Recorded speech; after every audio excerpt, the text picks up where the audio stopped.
Performance of contract में आज हम लोग सीखेंगे contracts which need not be performed. कौन सा कॉन्ट्रैक्ट परफॉर्म करने का जरूरत नहीं है। यहां पे हम लोग सेक्शन 62 से लेकर सेक्शन 67 तक पढ़ेंगे। तो सबसे पहले सेक्शन 62, नोवेशन,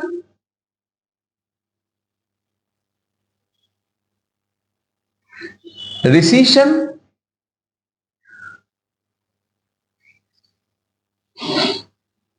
ऑल्टरेशन।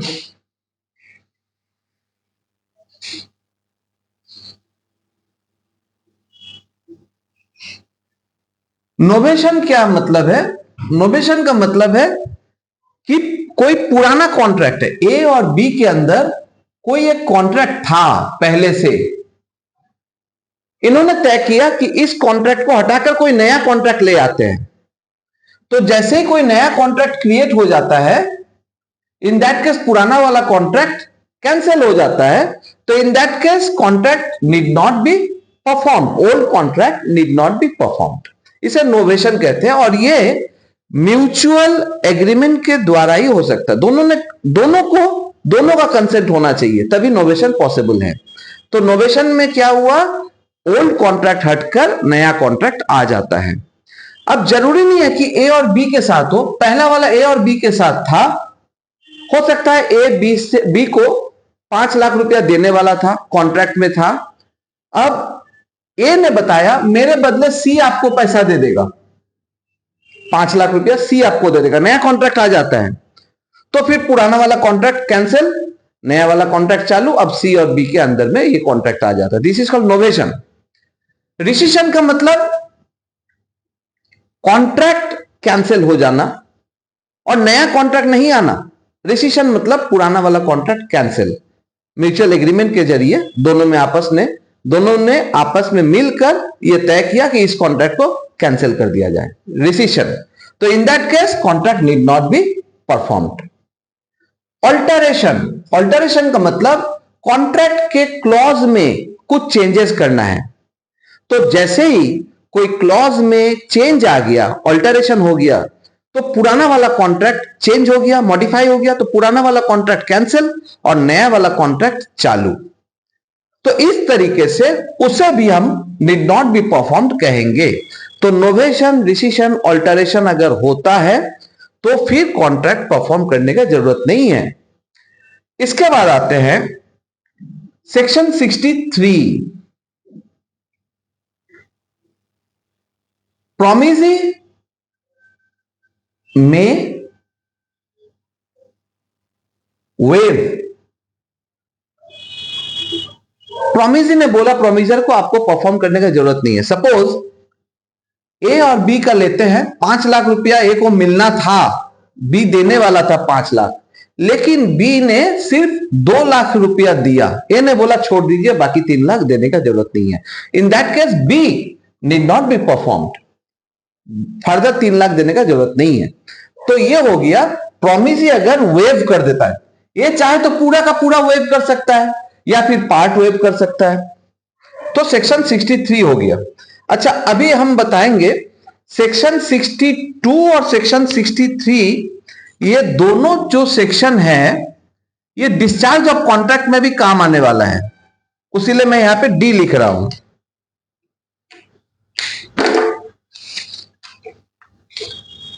इसके बाद section 64, restoration of benefit, restoration of benefit under voidable contract.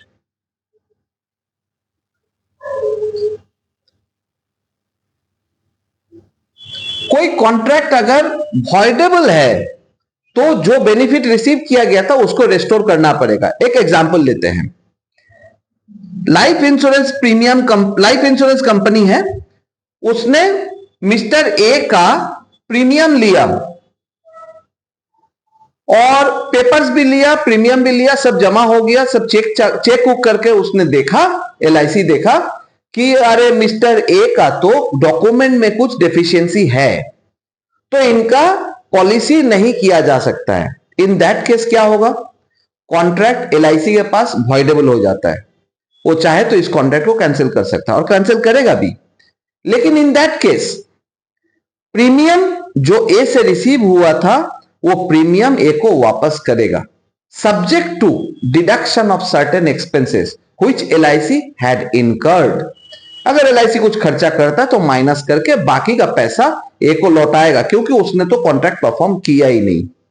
तो यह था वॉइडेबल कॉन्ट्रैक्ट अगर हो तो बेनिफिट अगर रिसीव किया जाता है तो उसको रिस्टोर भी करना पड़ेगा। सेक्शन 65 यही चीज बोलेंगे वॉइड कॉन्ट्रैक्ट के लिए, यही चीज रेस्टोरेशन ऑफ बेनिफिट रहेगा, लेकिन अगर कॉन्ट्रैक्ट वॉइड हो तो वॉइड कॉन्ट्रैक्ट के लिए। अब वॉइड कब हो सकता है, एक वॉइड एब इनिशियो, एकदम इनिशियल स्टेज में वॉइड था। सपोज ए ने बी को पे किया 5 लाख रुपया ताकि वो सी को मैरी करे। सी ए का डॉटर है, ए ने बताया तुम सी को मैरी कर लो, 5 लाख रुपया मैं तुम्हें दूंगा।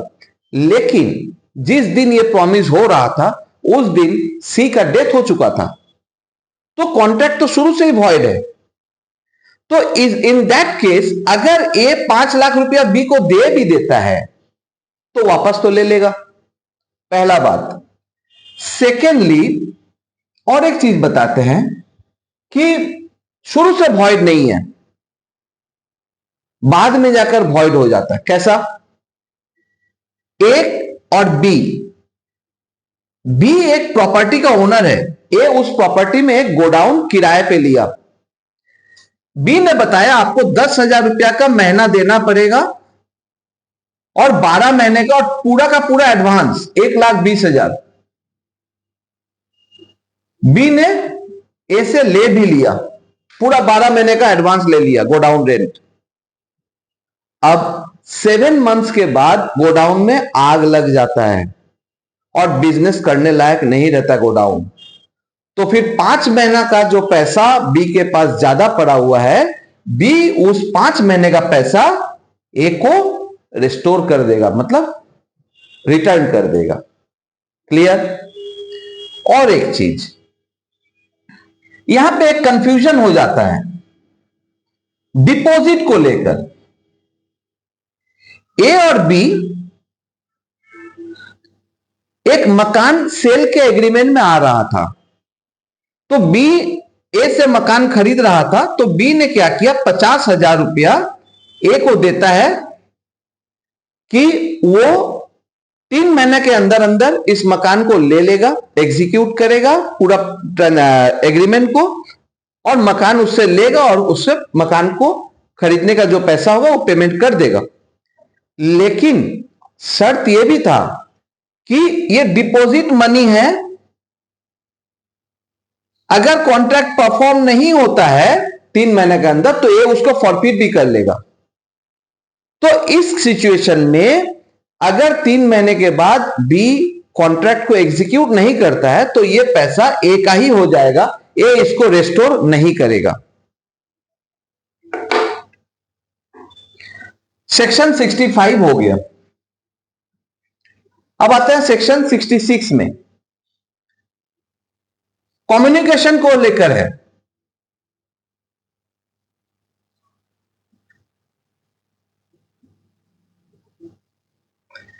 कम्युनिकेशन रिसिशन के लिए, अगर कॉन्ट्रैक्ट रिसाइंड होता है तो प्रॉपर कम्युनिकेशन करना पड़ेगा, और इसके लिए आप सेक्शन 4 में ऑफर प्रपोजल वाले जो है उसमें सेक्शन 4 में आप जाकर देखिए कि वहां पे कम्युनिकेशन का क्या रूल्स है, और वही रूल यहां पे एप्लीकेबल होगा सेक्शन 66 में। और सेक्शन 67 लास्ट सेक्शन है, ड्यू टू प्रोमिसेस डिफॉल्ट या promises negligence,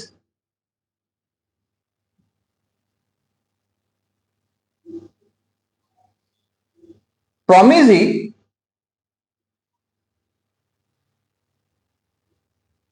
does not provide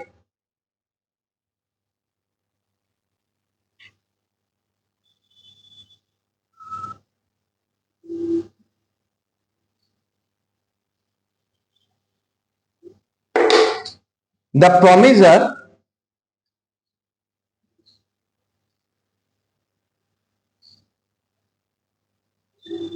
reasonable facilities to perform.